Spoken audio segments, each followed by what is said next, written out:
I'm Oxnard Police Chief Jason Benitez. In line with our department's commitment to transparency, we are sharing information about a recent officer-involved shooting incident. This non-fatal shooting occurred in Oxnard at approximately 11:40 p.m. on Sunday, May 26th, on the frontage road of North Ventura Road, just south of Doris Avenue. We have produced this critical incident community briefing. In this video, we will provide you with a summary of what occurred during this incident, which resulted in an officer-involved shooting by Oxnard Police Department officers, which wounded 27-year-old Oxnard resident Isaiah Nichols.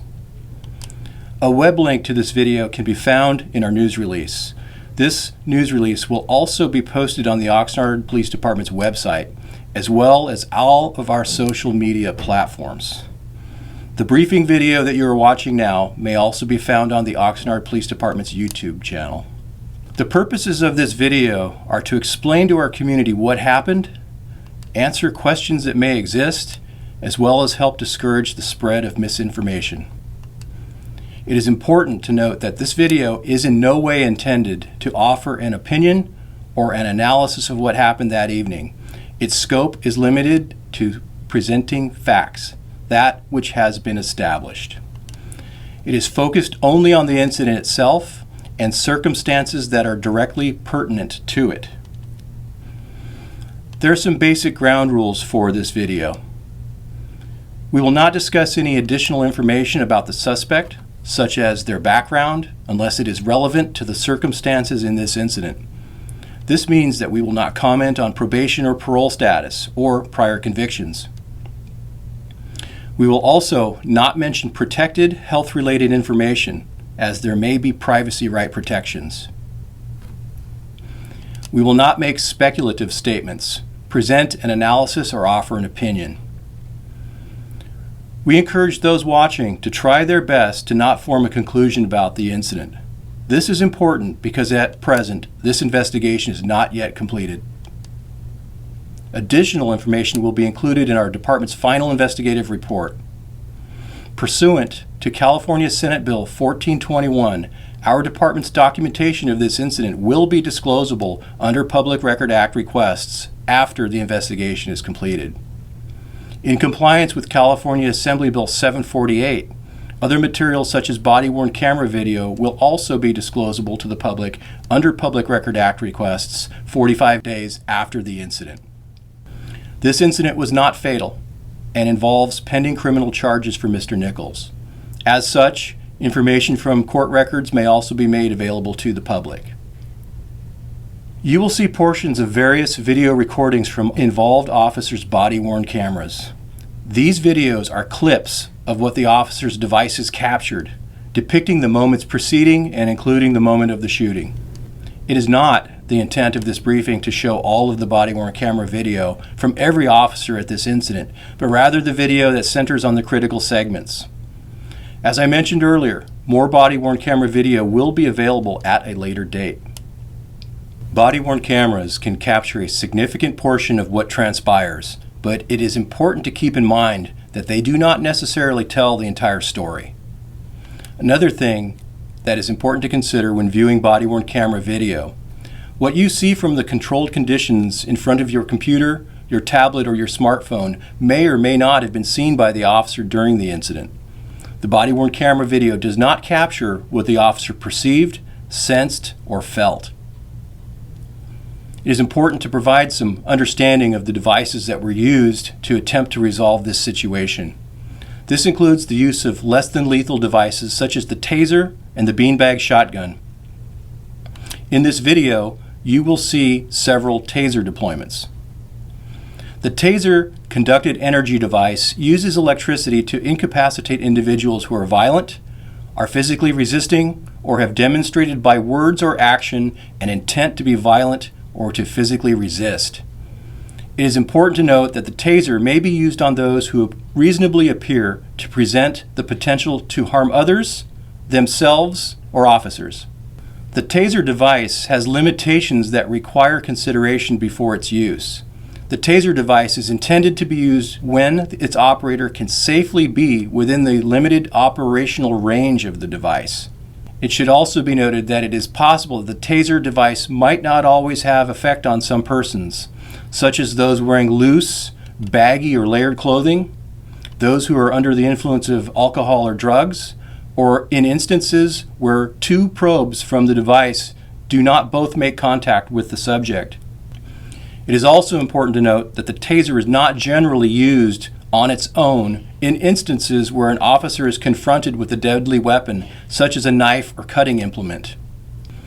You will also see the deployment of a less lethal or beanbag shotgun. Devices such as the less lethal shotgun propel kinetic energy projectiles. When used properly, they are less likely to result in death or serious physical injury and can be used in an attempt to de-escalate a potentially deadly situation. The less lethal shotgun, clearly marked with its orange-colored stock and foregrip, may be deployed when a suspect is armed with a weapon and the tactical circumstances allow for the safe application of the approved munitions. It may also be deployed when there is probable cause to believe that the suspect has already committed a crime of violence and is refusing to comply with lawful orders. The less lethal shotgun's projectile, commonly referred to as a beanbag round, is a projectile used to subdue or control individuals without causing serious injury or death. It is fired from a shotgun and consists of a small fabric bag or pouch filled with lead shot, sand, or other similar materials. The round is intended to cause pain and disorientation rather than penetrate the skin or cause serious injury. Only officers who have successfully completed department-approved training in the use of any control device are authorized to carry and use them. This includes ongoing annual qualifications that require demonstrated proficiency. And lastly, before we show the videos, I must advise our viewers that the body-worn camera videos that follow contain graphic content and offensive language. Because of this, viewer discretion is advised. At approximately 11:26 p.m. on May 26, 2024, Oxnard police officers responded to a check the well-being call of a subject running in the roadway on Ventura Road and Devonshire Drive. Callers reported to our Emergency Communications Center that the subject was in possession of scissors. Our Emergency Communications Center also received a call from Mr. Nichols himself.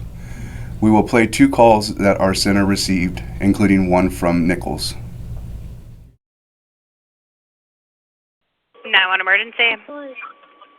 Yeah, I got a guy on the corner of Doris and Ventura Road. He's walking around the middle of the street with scissors in his hand. He's holding scissors? And yeah, there's a couple of people running around. I'm not sure what's going on. And you said carrying scissors? Yes, and there's a couple of, I guess, I don't know if these people know him or something. Is he threatening anybody with the scissors? Looks like he's trying to get away. Yeah, he looks like he's walking away, but there's people like trying to follow him. What direction is he headed? He's heading north. On Ventura Road? He's right in the middle of the street right now. Still in the middle of the roadway? Yes.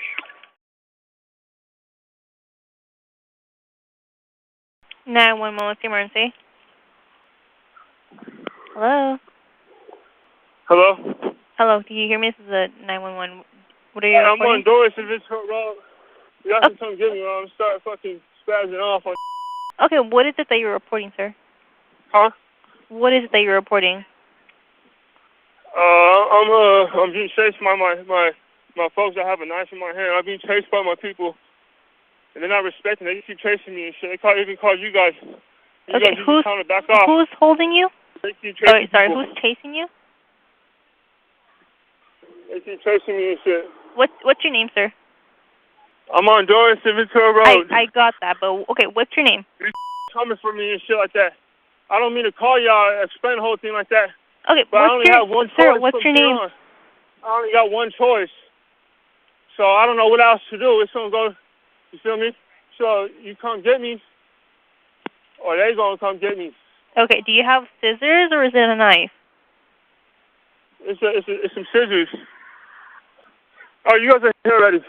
Okay, do you see the officer? Are you able to put the scissors down? Get here, bye. When the initial officers arrived, they located Isaiah Nichols walking in the roadway in possession of kitchen shears with 4-inch blades. Several of Nichols' family members were following him on foot. Officers attempted to make contact with Nichols, but he was uncooperative and would not put down the shears. As officers followed Nichols, commanding him to drop the shears, he could be heard saying multiple times, "I'm going to stab her." Hey bro, just drop it. Just drop it. I'm gonna stab her, bro. I'm gonna stab her. Hey, just drop it, dude.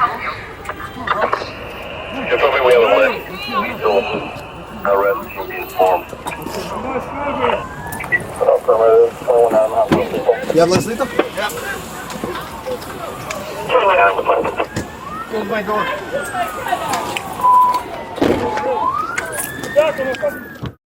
One of the officers on scene recognized Nichols from a prior contact and was aware Nichols had an outstanding felony arrest warrant. Oxnard Police dispatchers confirmed Nichols had an arrest warrant for attempted murder from an incident which occurred on May 17, 2024, where he attacked and stabbed an adult female victim multiple times in the head. That incident occurred on a public street and was captured by a residence's surveillance camera. Nichols was non-compliant with officers and continued walking in the roadway on Ventura Road towards N Street. Officers were able to contain Nichols mid-block on N Street and began giving him commands to drop the shears. Nichols turned towards officers and remained uncooperative. At this time, Officer John Castillo deployed one round from his less lethal shotgun, striking Nichols in the right hip. It had little effect on Nichols, and he fled on foot between the apartment complexes and out to Ventura Road.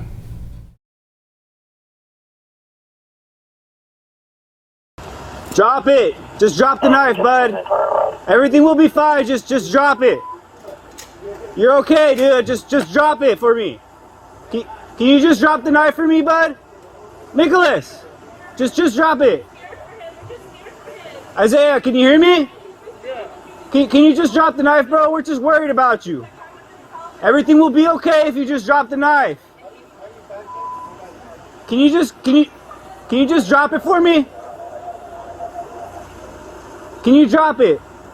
Isaiah, come on, please. We're just trying to help you, bud. Isaiah, can you just drop it for me? Just drop the scissors. We don't want you to get hurt. Isaiah, stop where you're going. Just stop right there. Stop walking. Stop walking. Just stop. Just stop for me. Can you just drop the scissors, bud? We're gonna go to the point guns north. Can you just drop the scissors for me? Isaiah, please. Please. Stop right there, Isaiah. Go ahead and hit him. Let's lethal. Hit him. Hit him. Running northbound between the apartment complex. North-south towards Ventura Friends. Can you just drop the scissors for me? Isaiah, please. Stop. Hey, stop right there, Isaiah. Go ahead and hit him. Let's lethal. Go ahead. Hit him. Hit him. Running northbound between the apartment complex. Northbound towards the Ventura Friends Road. Based on Nichols having an outstanding felony arrest warrant for attempted murder, being armed with a deadly weapon, his erratic behavior, and concern for the safety of community members, officers decided to follow him on foot onto the southbound lanes of Ventura Road. Nichols stopped running, turned, and faced officers again while still in possession of the shears. When he turned away again to flee, Officer Fabian Flores deployed his taser, but it was ineffective. Nichols then ran northbound towards Doris Avenue.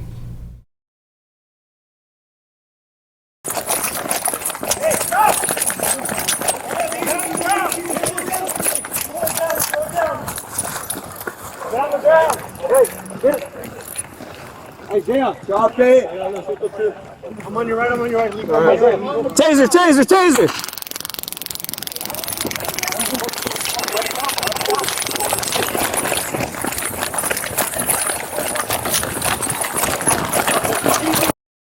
Officers continued following Nichols, ordering him to comply. As Nichols reached the frontage road of Ventura Road and Doris Avenue, he stopped running, suddenly turned towards the officers, and this time advanced towards them while in relatively close proximity, and also while raising the shears. At this instant, an officer-involved shooting occurred. Officer Jesus Garcia and Officer Alan Espino both fired their service weapons, striking Nichols. Simultaneously, Officer John Castillo fired one round from his beanbag shotgun, and Officers Fabian Flores and Mason Galindo both discharged their tasers.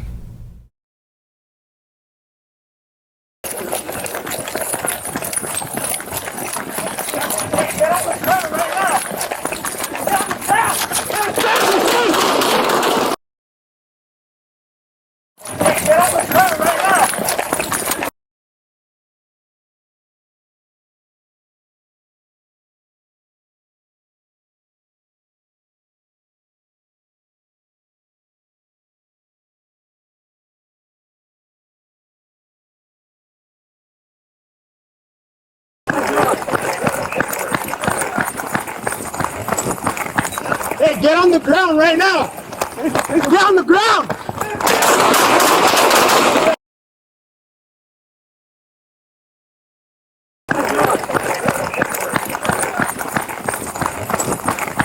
Hey, get on the ground right now! Get on the ground!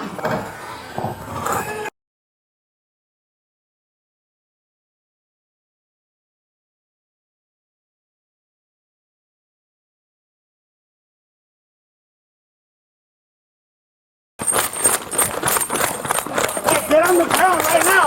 Take him, get on the ground!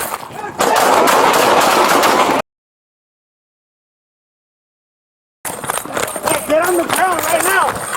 Take him, get on the ground!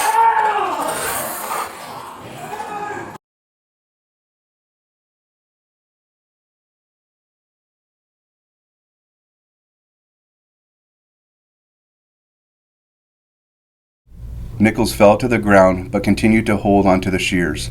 Officers gave Nichols several commands to release the shears, but he refused and stood to his feet. Sergeant Enrique Alvarez discharged his taser, striking Nichols, but it was ineffective. Officer Galindo then discharged his taser a second time, which was effective and caused Nichols to fall to the ground again.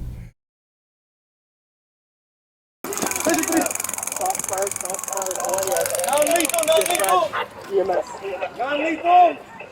Drop it! Let go of the knife! Let go! Hey, let's get back! Let's get back!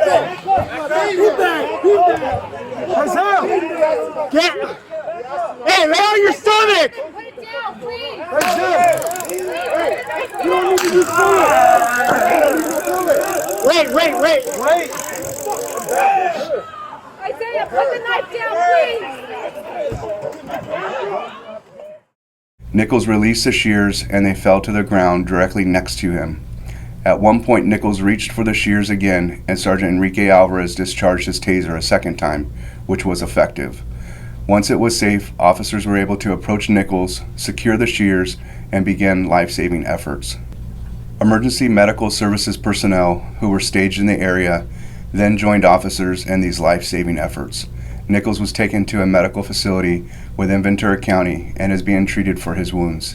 When he is released from treatment, he will be booked into Ventura County Jail for attempted murder from the May 17th incident and multiple counts of assault with a deadly weapon on a peace officer from May 26th. When officers are involved in a critical incident like this, it is standard practice for law enforcement agencies to place them on administrative leave. This decision is based upon the level of their involvement in the incident. Officers return to work after they have been interviewed, have received follow-up evaluation, care, and instruction. Officers Espino and Garcia were placed on leave the morning after the incident and have since been cleared to return to work. All of the officers that were involved in this incident are assigned to our department's Patrol Services Division. None of these officers have been involved in prior shootings. I'd like to take this opportunity to tell you about what comes next. Anytime there is an officer-involved shooting, separate investigations take place. First, the Oxnard Police Department's Major Crimes Unit detectives conduct a thorough review of the entire incident. They responded to the scene that night and began their investigation. Representatives from the Ventura County District Attorney's Office were notified of the incident and also responded. Our investigation will focus on Nichols' actions and the officers' actions, including their use of force. In this matter, criminal charges were already being sought for Mr. Nichols related to the attempted murder case from May 17th. As mentioned earlier, Nichols is also facing felony charges related to his actions on the night of May 26th, and he will be booked into the Ventura County Jail after he is released from medical treatment. Second, our Professional Standards Division's Internal Affairs Office conducts a separate administrative investigation. This investigation includes a review of the use of force, the tactics, the investigative steps in this case, and applicable policies and procedures. This investigation will determine if the involved officers' actions were within department policy. We conduct such a comprehensive review because we believe that it is critical that we look for learning points, address them if they exist, as well as improve as an organization. This incident is still under investigation. Anyone with information about this incident is encouraged to contact Oxnard Police Detective Adam Aguilar. As I mentioned earlier, we do not intend to draw any conclusions about the officer's actions until all relevant facts are known and the investigation is completed. We ask that our viewers do the same. We understand that this was hard to watch. We appreciate you taking the time to view this. Thank you.